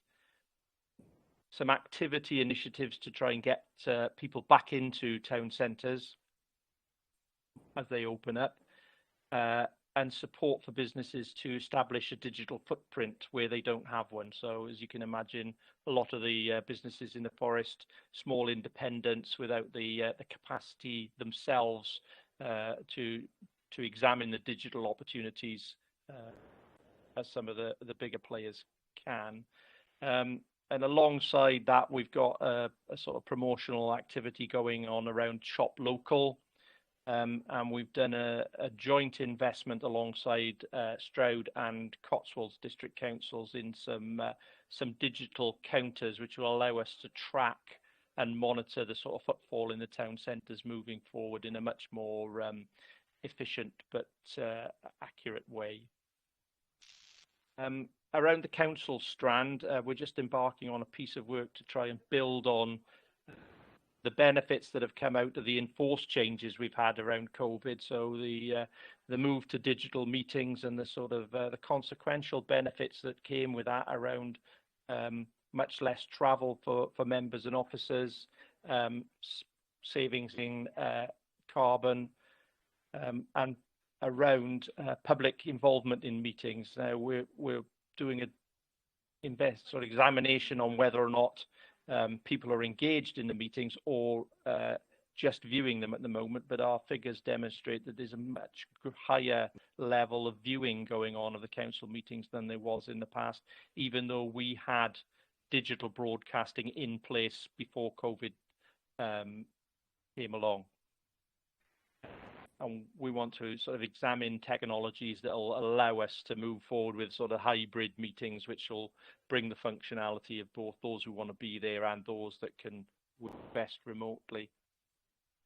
And then finally, sort of around the climate change, we're developing some projects at the moment around both the council offices and the wider council estate for the implementation of some energy generation through solar PV and electric charging points to develop a network across the district, which will help with the rollout of the sort of towards electric vehicles. And just to finish off, some sort of complementary work that continues to go on. We produce a Business Matters newsletter every week, which provides information and signposting for businesses on topical matters, particularly around COVID and related matters. And we have a small pot of money that we're using to help business startups. So it's just giving £1,000 to businesses that are starting up, and we've just made the 5th award out of that pot. So it's small amounts, but it's encouraging that there are businesses that are looking to establish themselves, new businesses looking to establish themselves now in this sort of period as we start to emerge from the pandemic and the lockdown restrictions. That's it from me. Thank you, Patrick. Thank you very much, Pete. Should we go to Cotswolds next? Who'd like to pick up the Cotswolds? I'll pick that up if I can, Chair. Our recovery plan was included in our Green Economic Growth Strategy, which was adopted by the Council's Cabinet in December of last year. And we've established what we call the Cotswolds Economic Advisory Group to oversee the implementation of the strategy. And that group brings together the key stakeholders and representatives of businesses large and small, including St James's Place, that they were mentioned earlier. And as our biggest employer, we've got a very good relationship with them, and we keep them very close. And that group is meeting regularly. In common with others, we're doing a lot of work around the reopening of high streets and the visitor economy more generally with our colleagues at Cotswolds Tourism. We are arranging a series of webinars specifically aimed at the hospitality sector and helping that to reopen safely and successfully with the easing of lockdown restrictions. And I'm happy once that's all fixed to share details, because it may well be of interest to hospitality businesses across the county. Another key strand in common with others is around improving the digital presence of businesses, and we've been working with Maybe and others in relation to that. As far as other key sectors are concerned, very much aligned with the local industrial strategy. For us, it's cyber and digital, agri-tech and green technologies, and we've got various projects at different stages in all of those areas. And Pete mentioned the Applied Digital Skills Centre at Cirencester College in his presentation earlier, which I see as being absolutely key to making sure that our local young people benefit from the growth in digital jobs in the area. So that's a quick rundown from us, unless anyone else wishes to add anything. Thank you very much, Paul. Does anybody else want to add? No? Why don't we move to Stroud's next then? Hello, thank you. I'm going to do. There's a lot going on, so I'll just try and summarise really. We've had a cross-party recovery board that meets regularly, which sort of holds all the different strands of our recovery in place, which we adopted last year. So economy, work, market towns and rural vitality, community resilience and wellbeing, housing and homelessness, and environment and climate. We see those all quite sort of complementary of each other. But just a few headlines on what's going on currently. We've just had a discussion around economic development. Our long-term plan is to put some form of strategy in place. And we had a very interesting discussion around how we wanted to focus that. Did we want to make it place-based or sector-based? And we decided in the end to do a bit of a hybrid look at that for a couple of reasons. One is that local communities very much organise themselves around place and their sense of identity. And obviously at the moment, particularly with having so many market towns in our district, there's a real concern around the health of the high street and the recovery on that. So we saw that a place-based approach would be quite important. And linked to that, we've been regularly having online forums of our market towns coming together. We've got another one this month where we can really come together, discuss what the challenges are for the towns and sort of how we can support that. And at the next one, we're going to be hearing from high street businesses, because we really want to hear the voice of the business. Obviously, they're going to be reopening again, many of them soon, and how we can support that. And obviously, our environmental health teams are very involved in that, and that'll be quite key for the recovery element of it. And linked to that, I know there's work going across the county as well as how we support the visitor economy. Obviously, we're flagging ahead sort of what that's going to mean and how that put pressure on sort of local areas, but also how we can support safe opening of those places that will be obviously visitors. We anticipate obviously seeing more of that. So that's going on at the moment. On the sector based, I think we're looking to sort of try and focus a little bit on our specialities as a district. We've obviously also already mentioned about the retro, the whole green element of that. And next week, hopefully, we're going to be adopting our Carbon 2030 strategy and action plan. And there's a whole section on there on the local economy. So one of the things that we're looking to do is how we support local businesses who are champions of environmental good practice, for example. And second to that is how do we look at the whole question of the built environment across the district. And as mentioned before, there's that real issue around building capacity in the local economy. So if that gets passed next week, that'll be really good. It'll set us on our way for all the way up to 2030 and beyond.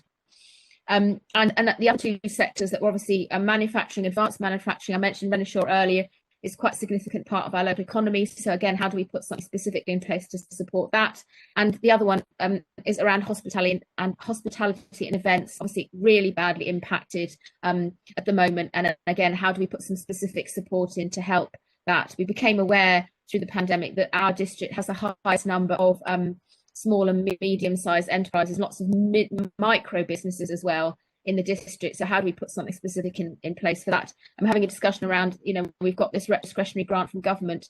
Do we need to sort of reallocate some of those grants to specific areas that we feel haven't been covered by existing support? We had an interesting presentation last week from our local strategic partnership. We discussed the issue around how we can help businesses grow. We've got, through our local plan process, the employment land review will be published, and looking at the specific sites we've got. And there was a feeling that we don't really have enough areas of land for small businesses who want to make the next step to expand. So quite an interesting discussion around how we use land, and probably something I think for the whole county would be interested in. How do we do that well, and how can we support that? And do we have the right supply for what's needed across the district? So quite a lot going on. And a couple of other things I mentioned are headlines. We've just got planning consent for our Brimscombe Port regeneration for infrastructure, and that's going to be a big project coming up for us, regeneration in the district, about opening up that inland port again. So we're now going to start moving ahead to procure a development partner to work with us on getting that going. So that's going to be going on over the next few months. This is quite a rigorous process we have to go through, but we're really looking forward to that being developed. We're also had some real interest in we've gone out for procurement for getting some people to do some work for us on a canal strategy to cover the entire corridor, and obviously that'd be interesting for Gloucester as well, because obviously we've got the Gloucester Sharpness canal sits partly in our district and partly with connecting up to Gloucester, and obviously long term seeing how that canal connects all the way through to Stroud. So we've got some real interest in working on us to create a really important canal strategy, because we want to see all the way from Brimscombe Port all the way down to Sharpness, how that works. And we also heard about the potential bid that's going to be coming forwards, which as a council will be hopefully supporting that through a full council. And obviously there's many other partners involved in that. But again, there's some real interest in how that will shape the south of the district and south of the county as well. So that's also going on. And I'll just say as well, on railways, we're looking at supporting two bids in, one around the Sharpness connection and also around reopening the Stonehouse link there, which is quite a sort of gap for us, a deficit in the district. So there's some local work being done to support that. Levelling up, that's been mentioned. We want to understand a bit more the circumstances, the sort of criteria around that, how that would work. Probably a conversation for this committee as well. Do we do our individual bids or do we look at possibly working together with other councils? Probably a conversation that needs to be had as well. I think that probably much covers it. There's a lot going on. Quite amazing, really, when you consider we're all still stuck at home, working from home. How we do manage to cover a lot. So obviously we're about to go into elections as well, all that elections. So post May, hopefully there'll be a nice continuity for some of this work that's been done, because a lot of it's done cross-party with officers and members involved across all the parties at the district. Thank you, Doina. Sorry, my phone's just gone off. Hopefully it'll be answered. There you go. Shall we move to Cheltenham next? We haven't heard from Cheltenham. Who would like to pick up Cheltenham's? Shall I start, Chair, and then Rowena can jump in if I miss anything. So I suppose our recovery journey started last May, which now seems a lifetime ago, when we agreed our recovery strategy. And that has been such a long time ago, and there's been so much activity that we took advantage of having a mini LGA peer review just to look at our recovery plans, and we're pleased that from that sort of external validation, they felt as though the themes that we were picking up in that recovery strategy were still very much current. We've done other big, I suppose, strategic decisions, or the administration is taking big strategic decisions. Last November, we agreed a recovery budget, which sort of laid a key financial framework around making key investments in our flagship projects, so underlining our investments in things like the Golden Valley and cyber, and then moving through to investing in things like climate change, apprenticeships, economic development, which we all see as key pillars of our recovery. We've also established the task force, which is hosted by the council, but includes lots of people across sectors to look at various different strands, with a key theme of really being agile and fleet of foot to make sure that we take advantage of opportunities for recovery. And that's had a business plan developed for the task force itself, which is also ratified and approved by cabinet. So those really sort of fulfil the key strategic themes of the action plans and budgets that we've taken decisions on. We also did a key piece of work with our key housing provider, Cheltenham Borough Homes, to look at opportunities for strengthening our partnership. One of the key tests that we look at about recovery is whether we look back in 5 or 10 years' time and we can genuinely say that our communities are in a stronger position than they are today, and in a more resilient position, particularly those that might be more vulnerable or have actually suffered more through COVID, as we have seen in the last few months. So there's lots of key themes coming out of that review as well that we will be implementing. In terms of practical stuff, looking at the sort of coming weeks and months, you know, I'm sure all of our teams have been working and building fantastic relationships with businesses out there, supporting them, providing advice and guidance. And, you know, in Cheltenham, we've delivered hundreds of sort of bits of pieces of advice to our local businesses around how to manage with all the restrictions and the rules. And we hope that firm base will, again, allow us to support the reopening of retail in our high streets. We've got dedicated action plans in place surrounding hospitality in particular. We're continuing to extend the things that we did last year, again, quite early on, around relaxing some sort of planning and licensing restrictions, again, to support businesses. We're working with our marketing Cheltenham team and colleagues in communications around campaigns around reopening. We've received in sort of various tranches applied and been successful on ACE funding and Sport England for kind of recovery of our arts and leisure sector. And then we are, you know, progressing at pace with, as I said, our cyber project. We're moving through the phase of appointing a developer. And of course, then there's the Minster Innovation Scheme, which is going to have spades in the ground later this year, which is part of the Building Back Better. So a huge amount of activity, as Doina said. You know, when you look back, there's a huge amount there. Finally, just on that theme of looking at our communities as another sort of strand of recovery.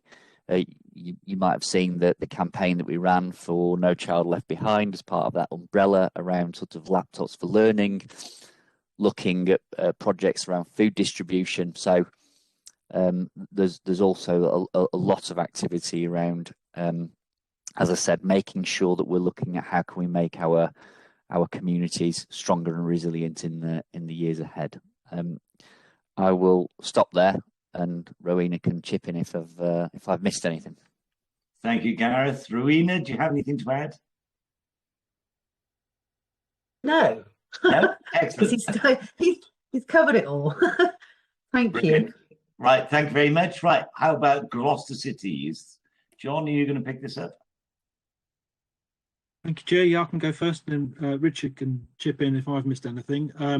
It's pretty similar to all of the above, really. We've got a lot of similar activity going on in every part of the county by the sounds of it. But, you know, we've also got an economic recovery task group, which is sort of coordinating all of our activity. We're doing a lot of stuff with Pete's group, Dev's group, county groups.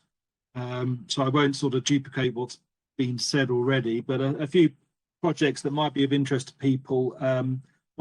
Perhaps one of the most interesting ones is, you'll recall we gave a presentation on our forum proposed development at a previous meeting, and the council took a decision back in January, similar to the big strategic decision that Gareth was just referring to proceed with that 107 million development and to enter into a development agreement. So a lot of work's on around that. And one of the things that's quite interesting from a recovery perspective is we're developing a proposition which we're calling the Forum Academy, which is a sort of skills, working with the skills organisations that are around and about to basically, first of all, inspire a career in the relevant sector. So in the first instance, construction, but then digital, hospitality and other sectors. Secondly, it's about brokering apprenticeships from various different providers. And then thirdly, provision of work experience, jobs and skills. So that Forum Academy proposition that we're working with the sort of skills colleagues is quite an exciting development part of the forum as a physical construct. Yeah, as I said, we're working with Dev on things like the forum being one of his high value propositions, hopefully. Job Centre Plus, I've got a project to see if they can repurpose the former Argos unit in Eastgate Street to provide a youth hub, to provide careers training and job search advice into an accessible location for young people. That's quite an interesting project. There's various stuff. We're doing various actions in terms of addressing voids on the high street, similar, I think, to what others have just reported. There's a whole pile of stuff going on around business grants, and we've got other projects like the High Street Heritage Action Zone, which are helping to prompt the recovery. Probably the last thing I'll just mention, you might have picked up some coverage of this at the weekend, but on the former landfill site at Hempstead, there's a project's just been announced to create a massive energy park. They thought about calling it a forest, but they thought a forest might upset our neighbours in the Great Forest of Dean. So we're calling it an energy park instead, because it's not quite as big as that. But it is, the ambition is to plant 100,000 trees on the site of the former landfill tip, and also 4 megawatt solar panel production capacity. Also looking at hydrogen production and potentially even a wind turbine. So I know Richard Cook and Richard Graham MP got involved last Friday planting a few more trees probably than they expected to plant when they went down there for the photo opportunity. But they've made a good start on the 100,000 trees that we're looking to get up there. So Richard, that's all I was going to say. Was there anything you wanted to add to those lists? I don't think so. I think that's pretty comprehensive. Thanks, John. On the subject of the energy park, obviously the hydrogen production and the 2 wind turbines that we're considering are some way off in the future. But the 100,000 trees is what we started last weekend, and another 4,000 next weekend, and bring every child in from Gloucester schools to plant them as soon as conditions allow. It's a really, really exciting project, and hopefully that'll help in terms of our green energy revolution. Terrific. Thank you very much. Very interesting. Thank you, Richard. Thank you, John. Right, finally, we're back to Tewkesbury again, back to where we started. So I don't know, Mike, are you going to give us a Tewkesbury-centric version, or is Rob going to... a bit like Gloucester and others, if I kick off, then Rob, if he wishes to add to that, then he's able to do so. And the advantage or disadvantage of going last is there's a lot being said that is already going on, so I'll try not to repeat that. We did, like others, have our recovery plan, and it has been in place for quite some time. It was aligned and is aligned to our council plan priorities, which allows us to monitor that through our overview and scrutiny committee and our lead lead members. So it's very much grouped around our own business needs, around finance and assets and customers, around economy and business, around housing and communities, and then also in terms of growth and the garden communities and sustainability. So those were the kind of headings that our recovery plan has. We established a £500,000 recovery fund, which we've been using of late, mainly around providing staffing to support the recovery as we've been going forward. We have really been, I suppose, in the last few weeks, dusting off all our plans and looking to see what's still relevant, what we need to change and how we need to go forward. Very much working in partnership with others around the county, the LEP and the County Council. We are looking at the minute to align most of our work with the government, immediate work with the government's roadmap release dates as we go forward. So we're using that in terms of the immediate work that is required as a focus to make sure we support the opening up of the economy and businesses. We certainly want to support the safe working of our high streets. So we've got plans in place and developing those in terms of the high streets for our market towns of Winchcombe, Bishopscleeve and Tewkesbury. A huge amount of work through our growth hub in partnership with the LEP in terms of webinars, business events, and direct support for individual businesses, which includes business growth in general terms. So there's a massive amount of work going on there. Again, also focused in partnership on the tourism agenda, reopening of hospitality businesses, and like John, also looking to reshape and redeliver our Heritage Action Zone project for the town centre of Tewkesbury. So I guess I could probably, like everybody else, go on significantly. There's a lot of work going on, and it's encouraging to listen to everybody else in the county with the amount of work that is going on, Chair, really, and that we are all fairly well aligned, really, in terms of the focus, both across the county and at local level. Rob, I don't know whether you want to add to that. No, thank you, Mike. That's great. That sums it all up very nicely. Thank you, Mike. Terrific. Well, thank you very much, Mike and Rob. And yeah, thank you very much to all the districts. That was very interesting and very, as I say, very good to hear the breadth and the depth of the projects going on and how they are aligned and coordinated across the district as well.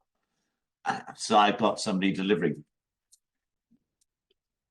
Giles! Sorry.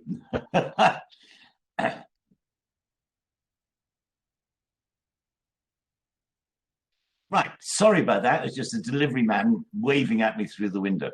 As I was saying, it's fantastic here, the breadth of projects going on. When we started out on the COVID recovery, we did say that we were looking at collaboration and coordination and communication, as well as to try and instill confidence.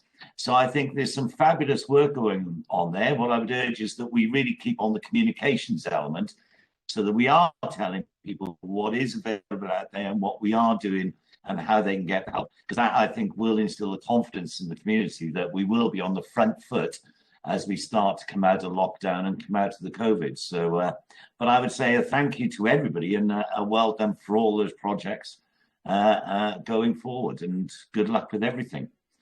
Right, is there anything else we need to pick up on this item? Has anybody got any questions or further comments? I can't see anything. Terrific, I'll just find my agenda. Right, we'll now move on to a further G1st LEP update. Dev, have you got any further you want to update us on, or did you kind of cover it? Just a couple of brief ones, actually, if I may, Chair. Yeah, my report had quite a comprehensive update on all the Getting Building Fund projects and the Growth Deal Fund projects, so I wasn't going to go into any detail there. And then there were three areas I wanted to pick up, but we've kind of covered two, actually. So the Colin touched on the atomic fusion project, where Angela and Colin from the county, Brendan from Stroud, and myself are all on the working group to pull the. It's not called a bid; it's a nomination to submit, and that will go in at the end of this month. But that is very exciting. Huge amount of investment potentially to come into the county. The discretionary grant scheme, that was something I highlighted in my report. That's the additional restrictions grant, the ARG from central government. And in my report, I said 4 of the local authorities had, in principle, signed up to pooling resources. But since the report, all 6 now have, in principle, said yes, we're happy to be involved. We now need to take that to the next step in terms of dotting the I's, crossing the T's, establishing a timeline for it, how the grants will be issued, whether they'll come still through local authorities, which is probably the favoured route. So just wanted to thank everybody for the collaboration again on that one. Totally makes sense for it to be a county-wide initiative rather than 3 or 4 out of 6 local authorities. So that's good. And then I was going to go into a bit of detail on the Chancellor's budget, the Levelling Up Fund and the UK Community Renewal Fund, but I think we've covered that already. So all I would say is, from the LEP's point of view, we're really happy to be involved at whatever level local authorities would like. If you want us to review bids, the door is open. We're really happy to help. And that was it, really. Terrific. Thank you very much, Dev. Does anybody else have any questions or comments for Dev or the LEP? Nope, all silent. Thank you very much. Terrific. Right, we'll move on then to item number 9, which is the business rate pool. And I see we've got Andrew here, Andrew Cummings. So this is the committee's asked to note the forecast position of the business rates pool and estimated balance for the SEDIF funding. Andrew, over to you. Thank you, Chair, and I'll keep this short and sweet this morning because we don't have any decisions to make on funding allocations. So the report sets out the estimated position for the current year for SEDIF. We're still looking at a gain of 744,000 as part of a wider pool gain. That's pretty much the same as when I last reported to you. We've seen in a number of the districts reductions in the estimated sort of rates income, which is to be expected in the current climate. But then in a couple of areas, most particularly in Tewkesbury and Stroud, we've had a few new industrial units come on board, which has offset that really. So we're looking good for this current year. And we are now expecting a pool gain for the upcoming financial year as well, 21-22. All of the districts have carried out their forecasting for next year. It's a bit of an uncertain picture, of course, but that's been carried out. And based on the figures that we all had at the end of January, there will be a pool gain for the wider county of about £3 million, of which 600,000 would go into the SEDIF. So that's really good news for us and for the county. Now, that forecasting was done, as it says in the report, before the Chancellor's budget of last week. And that did bring about a number of reliefs for businesses, as was hoped for and expected. The sort of retail, leisure and hospitality businesses get an extension of the 100% support for a few months, and then there's a sort of tapered 2/3 reduction for them. Now, the impact on the pool of that will be minimal because authorities will get a grant from central government to compensate for the lost income. And it does mean, of course, that money is guaranteed and we don't run the usual risks around collection rate and things like that. So I have been able to, in the forecast, include for the first time a potential gain for next year, albeit very much an estimated one at this stage. So I think that's it by sort of in terms of an update, Chair. I am happy to take any questions if members of the committee have them. Terrific, thank you, Andrew. Does anybody have any questions for Andrew on the business rates pool? No, you've answered all the questions, Andrew. Brilliant. Okay, our last item is the forward plan. These are for the meetings in June and September, I believe, and November. Does anybody want to add anything or make any comments on the forward plan as it stands? Obviously, they might. John. Yeah, it's just Dev said earlier about the tourism strategy from Visit Gloucestershire about to become available, and I just wonder whether we should take that to the June meeting as well. Is that about the right timing? If that's Dev, or have a Visit Gloucestershire maybe? Okay, so we can stick that to June. The other item was, of course, from Pete, and that's the skills strategy that's going to come to June as well. So that'll be put on the plan. Anything else we want to say? Nope. Oh, Dev. Yeah, just a quick suggestion that the LEP board had a presentation from Western Gateway, Catherine Bennett, the chair of the Western Gateway Initiative. And that was quite interesting, hearing journey to date and plans for the future. And that just might be a useful one for this committee. I think that's an excellent idea, actually. I think we do need to bring some of these wider organisations in. So do you want to see if we can set something up, Laura? Stick that in sometime and see if we can invite them along. Colin, did you want to say anything? You're on mute. So it went back to mute again, is it? Andrew and I have already discussed this. It was something we was aiming to do after the elections and follow that through. Okay, terrific, brilliant. Anybody else got anything on the forward plan then? Nope. Okay, terrific. Right, well, that's the last item. We've just got future meetings. The next one is in June, then September and November. The June meeting, the next meeting is after the election, and I am up for that. I don't know if anybody else on the committee is up for election as well, or are you all? So you're all guaranteed to be there. Oh, Richard, you are. Oh, I'm joining. Yes, of course. Right. Well, if we don't get to see you again in June, then I'd just like to say a very big thank you to everybody here on the committee and everybody I've worked with over the years on this committee and in this area. It'd be nice, and I would like to think I might see you again soon. As a less assured Arnie Schwarzenegger might say, I might be back, but you never know. So if I'm not, I do wish you all the very best of luck in the future.